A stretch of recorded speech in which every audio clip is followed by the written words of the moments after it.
जय श्री श्याम। राधे राधे दोस्तों। पौराणिक कथा के अनुसार एक बुढ़िया थी जिसके 7 बेटे थे।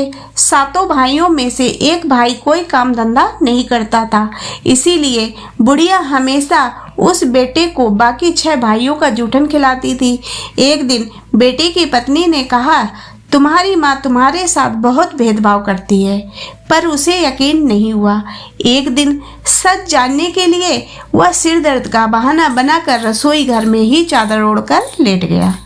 माता हमेशा की तरह जब 6 भाइयों को खाना खिला चुकी तो 7वें के लिए सबकी जूठन से खाना परोसा। माता के इस कृत्य को देखकर उसने भोजन नहीं किया और घर छोड़कर परदेश चला गया। जब वह जाने को तैयार हुआ तो पत्नी का ख्याल आया, जो पशुओं के बाड़े में गोबर की उपले बना रही थी। उसने अपने जाने के बारे में बताया। अब पत्नी ने निशानी मांगी तो कहा कि मेरे पास तो तुम्हें देने के लिए कुछ भी नहीं है, सिर्फ यह अंगूठी ही है, इसे ही रख लो। साथ ही उसने पत्नी से भी निशानी मांगी तो पत्नी ने कहा कि मेरे पास तो कुछ भी नहीं है, यह गोबर से सने हाथ हैं, इनकी ही छाप साथ ले जाओ। अब पीठ पर पत्नी के हाथों से बनी गोबर की छाप लिए वह चल पड़ा। परदेश में पहुंच गया। अपनी हालत का जिक्र एक सेठ से किया और नौकरी मांगी। सेठ ने भी रख लिया। बात पैसों की हुई तो सेठ ने कहा, जैसा काम करोगे वैसे दाम मिलेंगे। अब वक्त आदमी को होशियार बना ही देता है। धीरे धीरे वह कामकाज में माहिर हो गया। सेठ ने भी भाप लिया कि बंदा काम का है। धीरे धीरे सेठ ने उसे अपना बही खाता संभालने का जिम्मा दे दिया और उसकी ईमानदारी से खुश होकर एक समय बाद सेठ ने उसे मुनाफे का हिस्सेदार बना लिया। उधर उसकी पत्नी की दुर्दशा हो रखी थी। उसकी सास जेठानियों ने उसका जीना हराम कर रखा था। एक तो घर का सारा काम मुझसे करवाती, ऊपर से खाने को घास फूस की रोटी देती। एक दिन वह पास के वन से लकड़ियाँ लेने गई तो उसने देखा कुछ महिलाएं वहां कथा कह रही हैं। जब उसने महिलाओं से पूछा ये व्रत कथा किसकी है तो उन्होंने बताया कि संतोषी माता की व्रत कथा कह रही हैं। उसने पूछा कि उसे भी इस व्रत की विधि बताएं। अब उसे रास्ते में मंदिर भी दिखाई दिया। वह माता के चरणों में लेट गई और कहने लगी, हे माँ, मैं क्या करूं, मेरा कल्याण करो माँ। माँ ने भी उसकी पुकार सुनी। वो लकड़ियों को बेचकर प्रसाद के लिए गुड़ चना लाई और शुक्रवार का उपवास किया। वह व्रत कथा भी सुनी। कुछ ही दिनों में उसे पति की चिट्ठी मिली, साथ ही पैसे भी आने लगे। अब वह हर शुक्रवार को उपवास करने लगी। फिर उसने माँ से गुहार लगाई कि हे माँ, मुझे मेरे स्वामी से मिला दे। तब स्वयं माँ एक वृद्धा का वेश धारण कर उसके पति के पास पहुंची और उससे पूछा उसका कोई घर बार भी है कि नहीं। उसने बताया कि सब कुछ है, लेकिन इस काम को छोड़कर कैसे जाऊं। तब वृद्धा ने कहा कि तुम माँ संतोषी के नाम का दिया जलाकर कल सुबह दुकान पर बैठना।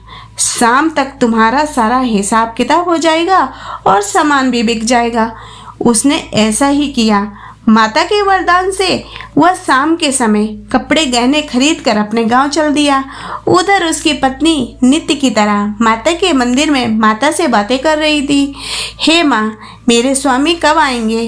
तो उन्होंने कहा, बेटी, तुम्हारे पास जो लकड़ियाँ हैं इनकी 3 गठरियाँ बना ले। एक को नदी किनारे छोड़ दो, एक को यहाँ मंदिर में और एक को अपने घर जाकर पटक कर कहना कि लो लकड़ियाँ, 2 भूसे की रोटी। माता के कहने पर उसने भी वैसा ही किया। उधर से जब उसका पति लौट रहा था तो नदी पार करते हुए सूखी लकड़ियाँ दिखाई दी। सफर से थकान हो रखी थी और भूख भी लग रही थी। उसने आग जलाई और भोजन का प्रबंध किया और खा पीकर घर की ओर रवाना हुआ।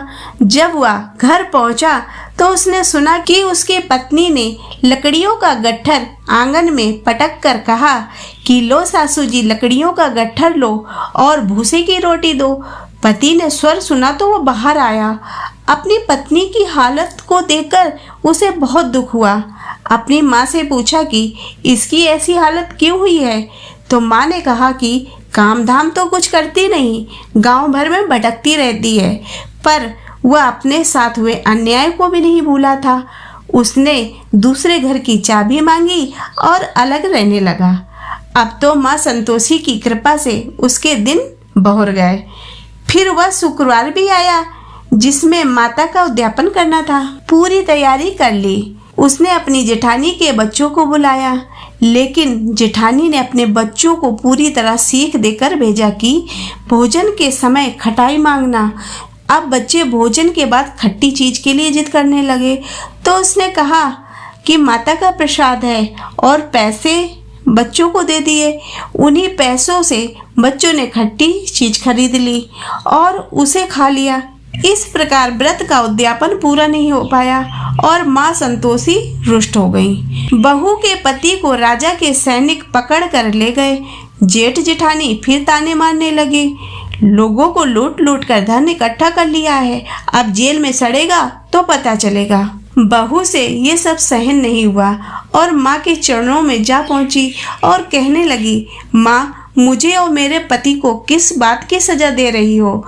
माता कहने लगी, बेटी, तूने उद्यापन पूरा नहीं किया, इस वजह से तुम्हें यह सब सहन करना पड़ रहा है। अब दोबारा उद्यापन करो और इस बार कोई गलती मत करना।